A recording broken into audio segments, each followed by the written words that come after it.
Cross-section of medulla at the level of sensory decussation. In this level, dissection of the medulla in a cross-section reveals the decussation of very important fibers which originate from the nucleus gracilis and nucleus cuneatus of the posterior column tract. So the most obvious feature in this are the presence of the nucleus gracilis and cuneatus in the posterior part of the medulla.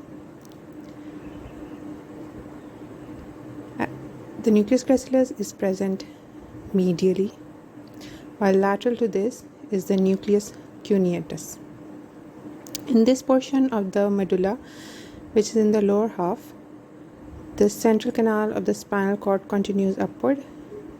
The fibers from the nucleus gracilis and the nucleus cuneatus, they cross over in front of the central canal. This crossing over is known as the sensory decussation or the decussation of the medial lemniscus. And the fibers which decussate, they are termed as the internal arcuate fibers.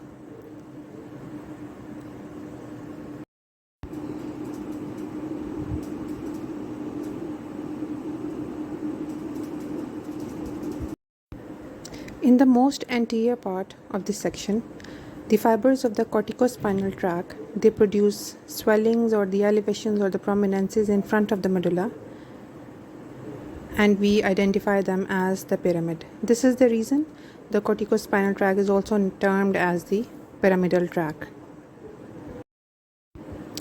Just behind the nucleus gracilis and cuneatus, we have the posterior column tracts of fasciculus gracilis present medially and the fasciculus cuneatus, which is present laterally, and these are the extensions from the posterior white column of the spinal cord. Also present in the lateral section is the nucleus of the fifth cranial nerve, trigeminal nerve, and in the area between the nucleus of the trigeminal nerve and the lateral wall of the medulla, there is the fiber tract of the trigeminal nerve. So we identify this as the spinal nucleus of trigeminal nerve, and we identify this as the spinal tract of the fifth cranial nerve.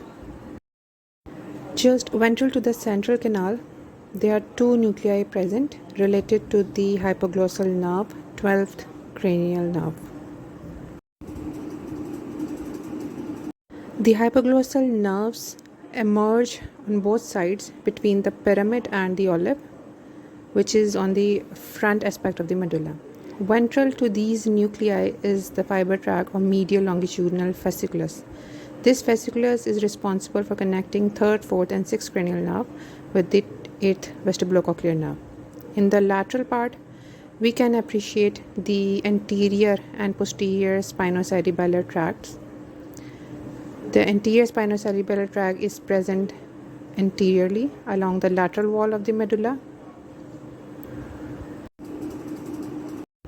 Just behind it is the presence of the posterior spinocerebellar tract.